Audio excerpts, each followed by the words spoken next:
मुंबई में हुए आतंकी हमलों की गुरुवार यानी आज 12वीं बरसी है। 26 नवंबर 2008 को समुद्र के रास्ते पाकिस्तान से आए 10 आतंकियों और आतंकवादियों ने देश की आर्थिक राजधानी यानी मुंबई में हिंसा और रक्तपात का एक ऐसा खूनी खेल खेला कि पूरी दुनिया उससे स्तब्ध रह गई। इस हमले के बाद बहुत कुछ बदल गया। भारत और पाकिस्तान के रिश्ते बिल्कुल खराब स्तर पर पहुंच गए। भारत ने इस हमले से सबक लेते हुए अपनी आंतरिक सुरक्षा को और मजबूत करने का निर्णय लिया और कई अहम कदम भी उठाए। सुरक्षा और खुफिया एजेंसियों के बीच आपसी तालमेल के रास्ते में आ रही बाधाओं को दूर किया और उनके बीच मजबूत संवाद तंत्र स्थापित किया। इसके चलते भारत कई आतंकी हमलों को विफल करने में सफल भी रहा। मुंबई हमलों के लिए खुफिया एजेंसियों की नाकामी को जिम्मेदार बताया गया था। जी हाँ, हालांकि रिसर्च एंड एनालिसिस विंग के पूर्व प्रमुख एस दुलत का कहना है कि कोई खुफिया नाकामी हमारे तरफ से नहीं रही। हमलों की खुफिया जानकारी मिली थी और उससे सुरक्षा से जुड़े सारे संबंधित दस्तावेज विभाग को पहुंचा दिए गए थे। जी हाँ, हमले में मारे गए थे 166 लोग। अगर हम बात करें तो उन सभी लोगों को आज श्रद्धांजलि। ट्राइडेंट होटल हो, साइन अस्पताल हो, वीटी रेलवे स्टेशन और यहूदी पूजा स्थल, इन सब पर लश्कर ए तैयबा के आतंकियों के हमले में 18 सुरक्षा कर्मियों सहित 166 लोगों की मौत हुई थी और करीब 60 घंटे तक आतंकियों ने होटल और कई दूसरे स्थानों को बंधक बनाकर रखा था। इस हमले में 300 से ज़्यादा लोग घायल हुए थे और 9 आतंकी भी इसमें मारे गए थे और एक को जिंदा भी पकड़ लिया गया था। तटीय सुरक्षा बढ़ाई गई है। भारत सरकार ने तटीय सुरक्षा में नाकामी के चलते अब उनकी सुरक्षा को एक कड़े प्रबंध और इंतजाम किए हैं। पाकिस्तान से आतंकी समुद्र के रास्ते मुंबई तक पहुंचे थे, ये सबको पता है। हमले के बाद सरकार ने इस ओर ध्यान दिया और देश की तटों की सुरक्षा की और मजबूत की गई है। भारतीय नौसेना को इन तटों की सुरक्षा की जिम्मेदारी दी है और इंडियन कोस्ट गार्ड इसमें भारतीय नौसेना की मदद भी करता है। समुद्री पुलिस की स्थापना की गई है और समुद्री पुलिस समुद्र में 5 नॉटिकल माइल्स तक की सुरक्षा की जिम्मेदारी भी लेती है।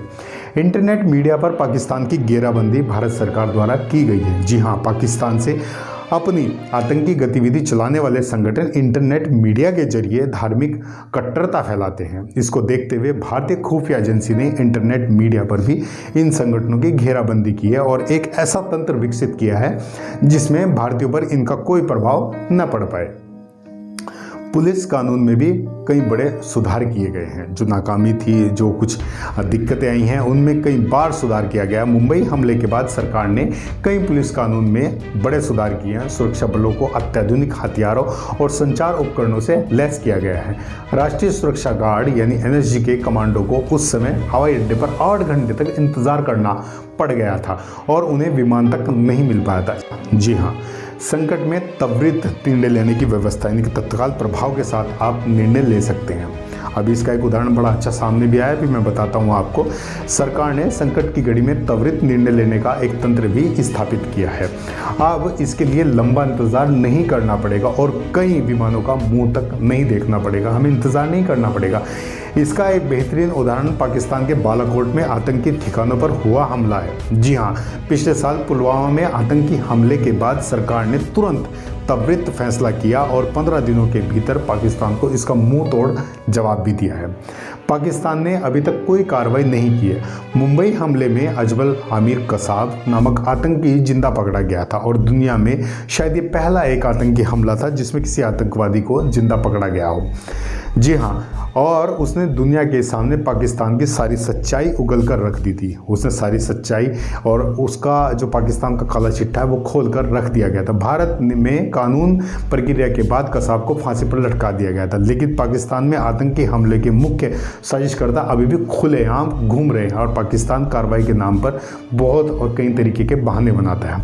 आज भी पूर्ण न्याय चाहता है भारत। जी हाँ, भारत आज भी पूर्ण न्याय चाहता है।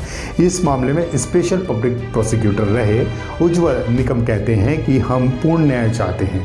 इसके लिए जरूरी है कि पाकिस्तान में बैठकर हमले की साजिश करने वाले और रचने वालों को न्याय के कटघरे में लाकर खड़ा किया जाए और भारत में लश्कर ए तैयबा के सरगना हाफिज सईद और जाकिर रहमान लखवी को सौंपने के लिए पाकिस्तान से आग्रह भी किया गया है, लेकिन पाकिस्तान ने अभी तक उसका कोई जवाब नहीं दिया है और लगातार इस तरह की बात होती रहती है।